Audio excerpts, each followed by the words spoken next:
Hello, happy dwellers, and welcome to the Happy Dwelling Podcast. It's a pleasure to have you here with me today, and I hope you have been well and are creating those great habits so your dwelling place can be a happy one. This episode is so valuable, at least to me. I took away so many tips and tricks that I will be implementing personally in my own life as a mom for my daughter, and I hope it's also valuable to you. So if it is, definitely like it, share it, subscribe, rate, review, all the things. And definitely, if there's one thing you need to do, is share it with a mama that you know could use this information to help create healthy habits for their kids, because we are raising the next generation and we want to do the things in the best way possible. And so some of these tips and tricks could be used and implemented for a lot of moms out there, especially for moms with small children. So do me that favor and share it out, and I hope you enjoy. So can you tell me something that you're grateful for in this very moment? In this moment right now, honestly, I am grateful for friendship. Like, when life gets crazy and people go their own way and just have so many things you're running around and doing, like even in those moments where you hear someone's voice when you're in their presence and it just kind of changes the whole dynamic of everything. Like, I'm so thankful for that. Like, it's such a blessing, that peace, that calms, that just innate joy that it just brings to your life, that I am thankful for in this moment. Thank you. Described that so well. Oh my goodness, you should be a poet or something, Jeanne. Gosh, you're giving me chills. Okay. Thank you for sharing that, Jeanne. I know what you mean, and I feel that way about you. Okay. I definitely do. Okay, so I brought you on this podcast because I've known you for what, 5 years now? Yeah. 5. Wow. I know. Yeah. 5 years, and the nature of our relationship was I was a nanny to you and your sweet daughter. And since I've met you, you have changed my life so much. Okay. Just changed my perspective on a lot of things. And you showed me what it means to be a God-fearing woman and a mother that's just, I don't know. I feel like you described the Proverbs 11 woman, to be honest with you. I think I've told you this before, but that's why I wanted to bring you on for this, because not only are you all that just wrapped in a bundle, but you also are conscious about how you feed your children, which is also like a cherry on top for me, because it's like, how can God make such an amazing human being? That's you. So that's the nature of our relationship. But can you tell us a little bit about yourself, who you are, what you do, how you view yourself? That feels like such a big question, but yeah. So my family's originally from Belize. I was raised in Brooklyn, and so West Indian type family. So we ate a lot of rice and beans and meat. Life was just fun, and then I'm not putting that very well. I'm trying to like condense it into something that is meaningful and comprehensive, but that's kind of hard to do. But I have 3 siblings that are amazing, one of which came along when I was like 15, total shocker. And she totally like changed our lives, but it was amazing to see like this new life. And that happened at the time I was getting ready to graduate high school and go away to college. And I went to college thinking I was going to become an attorney and I was just going to be living this amazing corporate life. And all of a sudden I was like in the military and I was all of a sudden becoming a teacher. And when I graduated, I was with Teach for America, and I was teaching students with disabilities in Brooklyn. And that was the most eye-opening, life-changing thing, one of the most life-changing things I experienced. And during the course of doing that, I got sick one year with the flu, because at the time I did not take care of myself well at all. Sick with the flu, started having like seizures and stuff after that. My sister was like ill with Guillain-Barré syndrome, and it was like learning to have to like walk again. And like I was in a very toxic relationship, and life was just very rough at one point. But then I met God. I met my husband, and I met a lot of wonderful people, and life just kind of turned around. And now I became a mother, and I don't know, life is just wow, quite the journey, but I am enjoying and loving it every minute of it. I still work with students with disabilities. It is a passion of mine. My son, he is a preschool student with a disability. So the work that I do is not just for him, but for other children. And I'm just trying to continually grow and learn and become the best version of myself that I can be, and just, help others to want to join in on that journey along the way, I guess. It's the best way I can kind of put all of that. No, that was beautiful. I think that last part is a part that a lot of people, I don't want to put other people down, but a lot of people are missing. But just the fact that you have that piece, it makes you that much better. And every day you just get better and better and sweeter and sweeter. So yeah, that was wonderfully put. So can you tell me a little bit more about what got you into health and wellness? Because when I met you, you were very, very health conscious. Oh, yeah. So what got you to that point? Yes. So as I mentioned, my sister had gotten ill with a Guillain-Barré syndrome, which, it's an autoimmune disease. It like attacks you. It can leave you paralyzed. And it just, we don't even know how it happened.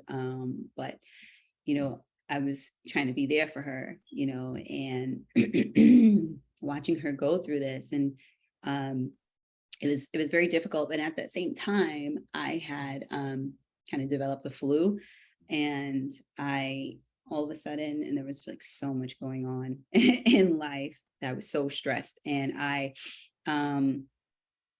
started having like seizure activity, and it just continued to happen, and we didn't understand why. And then my dad, he had high blood pressure. He was going through a lot of like mental issues as well, and needed a lot of like mental health care. And I was just thinking about him and my sister and myself, and like my family history. If you can think of a disease that exists, it's probably in my family, either from my mom's side or my dad's side. It's hypertension, diabetes, it's Alzheimer's, it's dementia, it's everything, every side of the spectrum. And I've seen a lot of family members pass away, but I realized that no one really wanted to do anything about it. Like everyone just continued. And one of the biggest things in my family, at least like on my mom's side, which they never really talk much about, was like alcoholism, where, and drinking, and, they, they enjoy a good drink. And after, and I had started to get into that as well, to the point where like I even ended up in the hospital one time because I was just so, out there, which most people never expect. But yes, that happened. That's the person that I was at one point.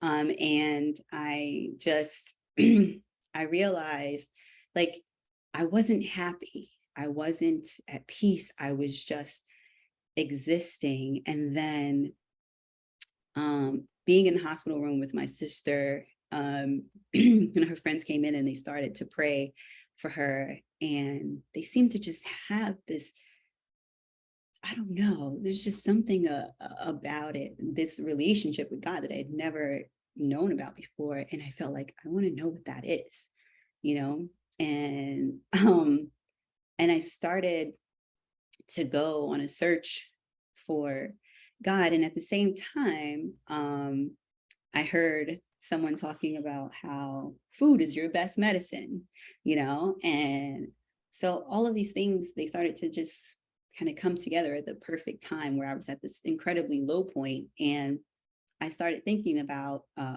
what I was eating and the kind of things I was letting into my body and into my life. And I just continue to search after God. And the more I search after God, the more I started to realize, like, it's not just about I know who God is, it's about who he also created me to be. Like, my body is this complex, beautiful, amazing machine, and it works with certain things, and it does what it does for a certain reason, and it's all purposeful and meaningful. And if it's not, and if the things that I'm doing with it aren't perpetuating life, then I'm failing at my purpose, Mm. And Wow. so I started to look at it that way. And then my husband knew a lot of people who are like vegan or vegetarian and things of that nature. And so I started to learn a lot more about those kind of diets and lifestyles. And even in reading scripture, like learning the kinds of foods and things that God himself was saying, was good for us and the bodies that he created for us. And I was like, why not try it? I mean, I can't get any lower than I already am, right? So, I went for it. And quite honestly, it made the biggest difference. Like, I was just starting to see things differently. My mind was clear. I felt good. I don't know, I was just becoming this whole new person, and I was just like, I felt like, man, this is something that everybody needs to try. Yeah. Yeah. So that's kind of where my wellness journey began. And it's been going ever since.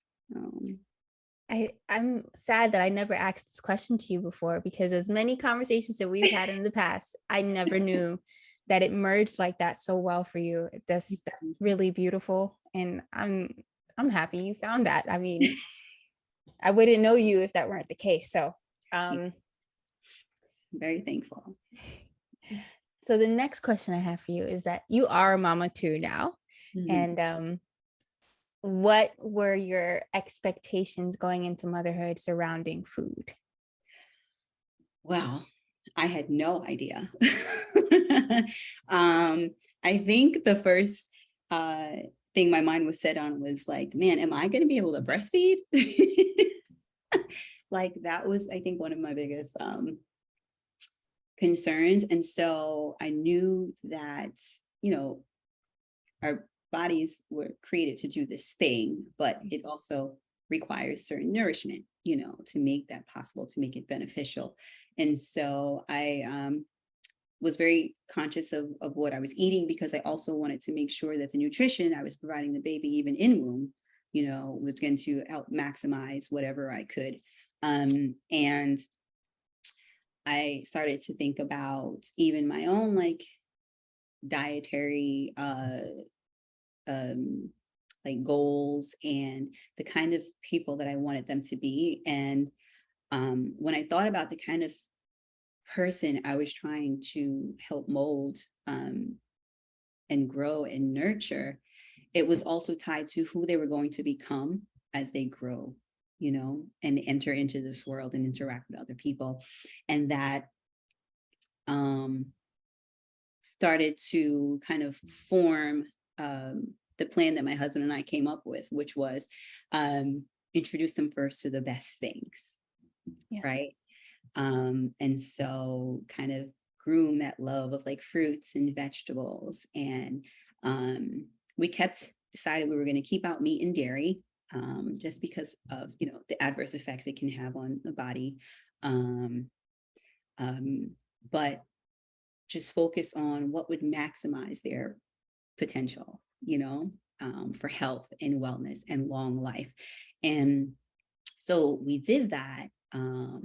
But I also started to think about their need to be able to choose for themselves. right? Because wellness, it we can try to impose things on children, but they're going to grow and they're going to interact with other people and they're going to get influences from the outside. And the best thing I felt like we could do is help them to understand why they do what they do, why they eat what they eat, why they prefer what they prefer. And so we decided to make choice a big part of it. Like, do you like unsweetened yogurt or do you prefer a flavored yogurt? You know, but all plant-based. One, because dairy and I don't work together either. So having them make choices about what they wanted to eat. And as they made those choices, helping them understand, oh, wow, that was a great choice and this is why. Or when they choose something, don't say, well, I'm not going to give it to you. I give it to them. And then I explain that, you know, it's an okay choice, but maybe next time consider this because there might be things in there that you don't know that aren't really good for you, right? Okay. And so having, and I have those conversations, you know, with them. Like my son is 2.5 and my daughter's like 5, and I have these conversations, you know, and I kind of instill, like, man, that has a lot of sugar in it, but I'm not gonna, you know, and I do really limit their sugar, but I also, you know, talk to them about the effects of sugar or the effects of dairy, and you know, if they're not feeling well, well, maybe you shouldn't have that piece of cheese because you know, dairy, you know, produces mucus, and you don't want more mucus. You're not feeling well, you know, things like that. And so, yeah, that's kind of been what's driven all of the choices we make in terms of their food, just teaching them like how to make good choices for themselves, and not imposing foods on them. Oh yes, and so I was going to talk about the danger of fear, right? And you know, one thing in scripture is says that God has not given us a spirit of fear, right? But of peace, love, and sound minds, where when we are informed, when we understand and we know, we can make the best choices for ourselves and, you know, and hopefully for others as well. And I've, you know, encountered some parents who say, oh, they tell their kids like, oh, you can't go eat at McDonald's, it's bad, like it's, you know, a dangerous place or whatever. And I'm just like, your child then becomes afraid of certain things. And even though you kind of want them to be afraid of eating like a lot of processed foods and fast foods, that fear can manifest into something else in another way than what you intended, right? So with my kids, like there's no fear around food. Like if there's something that they want to try, and we look at ingredients, and so if there's something that has like pork gelatin or something like that, like I'd say, you know, there's another version of this that doesn't have this particular, you know, ingredient in it because that ingredient does XYZ to your body, right? Or it can have this impact. And so there's not fear. It's like, okay, I don't have to fear this thing. I just know that it's not something I want for me and that I can seek out other options, right? And so it's like trying to eradicate fear around food, because like my husband and I, we don't eat often, but we do eat meat, right? And when we were training, raising, I don't want to say training, it sounds like I'm trying to mold a clone of myself or something, but as we were teaching and guiding children on how to make choices regarding food, they would ask, oh, mommy, what's that? You know, or can I try that? And I would say, you know, sure, you can try it and see if you like it. Yeah. You know, and so, and for a while, my daughter would try it and she's like, oh, I don't like this, you know? So I'm like, oh, well, if you don't like it, you don't have to eat it. Yeah. right? You can stick to what you like and don't be, feel compelled to have to eat something that you see me eat or daddy eat. You make your own choice with food. Um, and so, when she was like in daycare or when she was like in school, they would have things and offer her, and she'd be like, no, thank you. I don't like that. She was very aware of what she wanted and didn't want. Mm-hmm. And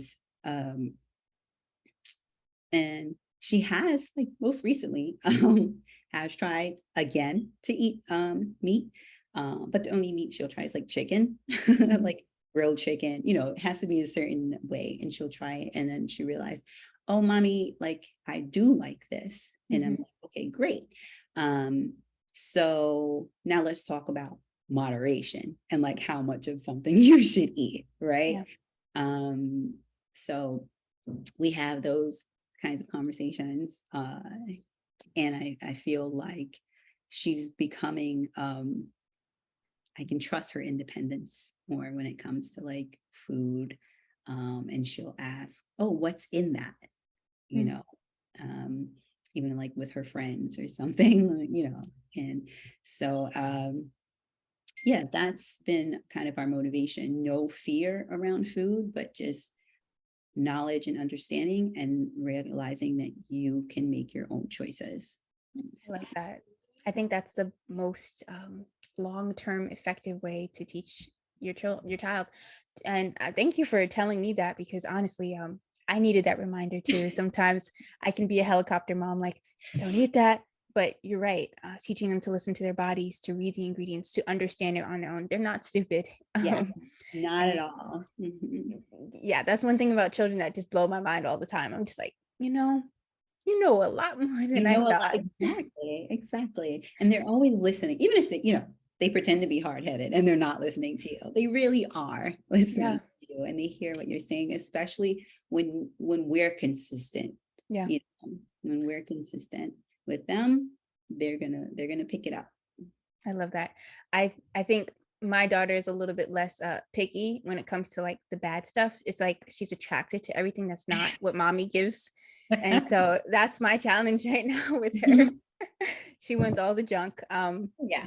But no, I love that. I remember when I was your nanny, you were feeding Cara blackberries, blueberries, strawberries, all the berries.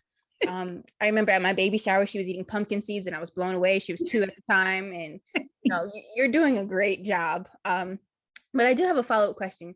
Do you Mhm. see any difference between, well, because you had an older child when you had Sam, Mhm. and the foods that he's attracted to, maybe because Cara is eating some of the other things or has been exposed to other stuff. Was there a difference, and how did you handle or deal with that difference? Am I making sense? Yes, you are. And there's a big difference because, like, they're individuals, right? Right. And they like certain things. And like, they both loved avocado. Like, that was one of those root things they just both really loved. Um, but Sam was also, willing to try a lot more things than Cara was. But when he found the thing that he liked, that's the thing that he wanted, right? So then it became, okay, like I talked about, like the moderation, and okay, let's try to, put something else in. Like, one of his favorite foods is cashew yogurt, Mm-hmm. like unsweetened cashew yogurt. He will eat it all day long if you let him. It's his favorite thing in the whole world. Um, and so we had to kind of say, hey, Sam, do you want to try like a different flavor or a different? And he would try it and be like, no, I don't like it. Like, it's just no. So I try to introduce, things with like maybe a similar, kind of, I guess, way of eating. So you put it in a bowl, it's kind of white or mushy or whatever. And so I introduced him to like oatmeal. And I'm like, oh my goodness, Sam, try this oatmeal. It like, and then, I can put in like flax seeds and all kinds of things. And he likes it, And so then I was like, okay, great. You like things you can spoon and that are a little bit mushy. And okay, so we're going to work with that. Yeah. And then introducing him to like uh, cereals. Like, and I know they say things about like breakfast cereals and all that. And totally get it. Definitely like try to limit that because it is processed, like, but you know, you give it to him, one, because I would just want him to broaden Yeah. his palate and Yeah. be willing to try different things, different consistencies, because then cereal's a little crunchy. Yeah. It's not all soggy. And so introduce those things. Like, you would not believe how he likes like golden turmeric cereal. Like, I love and it. very like, Good job, most Jeanne. adults do not like turmeric cereal, but Sam, like, he will sit down and eat this like turmeric cereal, like, just because it's been like introduced as kind of like stepping stones, like, oh, try this and now try this, and and introducing different flavors to his palate as we go along. But he loves granola bars, and he has discovered his love of chocolate. Of course. It's only right. So yeah, and so, and like Cara and I were like, oh, chocolate, how gross. But he loves it. And so I'm never like, I'm not going to bring chocolate into the house. And now I bring it into the house because I know it's something that he appreciates, Yes. and if it's something that he enjoys. Like, one thing I don't believe in is like robbing yourself of the things that you enjoy, Yeah. because that makes you sad. It does. When you try to, like, it says, like, from in scripture, I always never remember the verse, but it says, like, trying to beat your body into submission doesn't bring you joy. It doesn't bring you peace. It's just like, so how do we find the ways to incorporate those things that we do enjoy in a more healthy, way? And so he'll eat like a kid's like Cliff Bar, or he'll eat like a made good like chocolate chip bar that has all the veggies stored in there and all kinds of stuff like that, right? And so and he enjoys it because he realizes, like, I can still have the thing I like and still have the healthy thing at the same time. But yeah, he does, like, he'll look at something like Kara's eating, and he'll observe, he'll look at it, maybe he'll try it. He loves trying her food for some reason. Even if I put it on his plate, he won't eat it on his plate. He'll want to take it from Kara, and and he'll sample it, and if he likes it, keep eating. If he doesn't, he'll say, here, Kara, like, You can have it. Yeah. I love that. Toddlers are so funny like that, but it's only right. I mean, Sage, the same thing. She doesn't want it on her plate. It has to be off of my plate. Yeah. Makes no sense, but okay. Toddler logic. Do you have any specific? So I know for me personally, when it comes to Sage, sometimes it's hard because she does like to stick to a couple things, and that's all she wants to eat. Especially we have a hard time at dinner time. Is there anything that you claim as a non-negotiable or a safe food for your children, if, let's say, something like that would arise? Because it seems like they eat a wide range of foods anyway. So I think the non-negotiable, or it's something that I can always fall back on, like, if they don't want to eat something, is like roast or steam them some broccoli. Okay. And I try to make it like always a vegetable. Like, so for example, the other day, Sam, he did not want to eat anything at dinner. He wanted like ice cream and all kinds of things. And mind you, Sam will ask for ice cream for like breakfast. Sage is the same way. You can have it. And I'm like, nobody. But if he doesn't want to eat the food, right, then what I do is because I don't want any like trauma or like negative feelings instilled around having to eat right or well, right? So I say, if it's like the afternoon or whatever, and he didn't have dinner yet, but he really wants this ice cream, right? Then I'll say, I'll put him a little like bit of the ice cream and say, you eat the ice cream. But when the ice cream is done, you have to eat something else, right? And that's the compromise we come to. And sometimes, of course, he'll finish and you'll be like, want more? I'm like, we can't have any more, but you can have this, right? And I know that he really likes broccoli, or he'll like peas or something. And so I'll have that on hand. that whatever that thing is that he likes, like he's into like rainbow cauliflower, so I can use like some rainbow cauliflower and be like, oh, that ice cream was so delicious, you want to know what else is delicious? And I'm like, do you want this cauliflower? And then he'll be like, I'll have some cauliflower, like because I've satiated whatever that thing was that he was craving, right? And then directed him to the other thing, making sure he's not full off of that, thing, that he's still hungry and still wanting something, but realizing that you can have a little bit of this other thing, but here's something else that's just as good, for you in another way. And it tends to work. Like but the thing is, like, I don't try to force, right? And if he doesn't eat it right away, I'll leave it there on the table. And so that when he does, really get hungry enough, he'll go over there and he'll eat it, and so I don't try not to make him feel forced to do those things, but more like he's choosing on his own that he's going to do this for himself. Yeah. I love that. I'm going to use that because seriously, the ice cream thing, I wish I never introduced ice cream, because I even bought her a little fake ice cream cone so we can have ice cream at different times of the day. So she gives me ice cream all the time. It's a thing. So I get that. Toddlers are, and I'm still trying to get her to like walnuts and all that stuff. She's like, it's yucky. That's her favorite. That's her favorite right now. So we're trying, but I love that. Especially because if I think back to my child, like there are a couple of safe vegetables or fruits that I can always lean back on that she will always eat. Mm-hmm. So it's beautiful. Good job, Jeanne. I need to talk to you more. Oh my gosh. Okay, so we're wrapping it up now. We're coming towards the end because we don't have much time left. But I wanted to know if there's any one thing that you can tell to all of the mamas out there when it comes to creating a healthy palate for their children. What would that one thing be if you haven't already said it?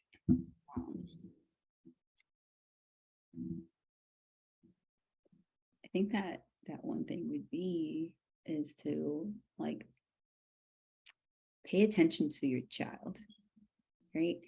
Because when you pay attention to the things that they're into and that they like, you can use that to find different foods to kind of introduce to them that they'll be more receptive of. Like I mentioned, like the chocolate thing with, Sam. Cara hates it, Sam loves it. It was never in the house, but now it's in the house, right? Because it serves a purpose in getting him to eat certain things. And so it's okay to recognize their individuality, because they are people, they have their preferences. A lot of times my husband, he likes to say, I'm not giving that to him. He's like, no one likes that. I'm like, no, you don't like that, but he likes that. Mm-hmm. And so if he likes it, why would you deny him something when you yourself would not want to be denied the thing that you like? Because my husband, he has his preferences, okay, about food. And so, and I tell him all the time, like, there are things you like that I don't like, but we have it because you like it, right? That's and right. I respect your individuality. And so I feel like if we learn to look at our children as individuals and don't like shun their individuality, but embrace it and show them it's okay that you like something else, like, and then do what we can to use that to our advantage. Because once you know what they're like and what they're into, you can get more creative with eating, and then they'll be more receptive of what you're trying to do. Because eating is fun. I love food. Like everyone loves some good food. And when there's something that tastes good to you, you will eat that thing, right? And kids are the same way. So definitely just try to be in tune and pay attention to who they are as an eater, Yeah. I love that. Jeanne, thank you. I wish I can give you a virtual hug right now. You're just so awesome. So amazing. Oh, wait. I didn't. There we go. I know you don't have any social media. So at this point, I would usually like let people know where they can find you, but they can't find you. So It's okay. You do what you have to do. But I just want to say try. I just don't have the mind for it. I'm sorry. it's I have okay. like a whole Facebook page.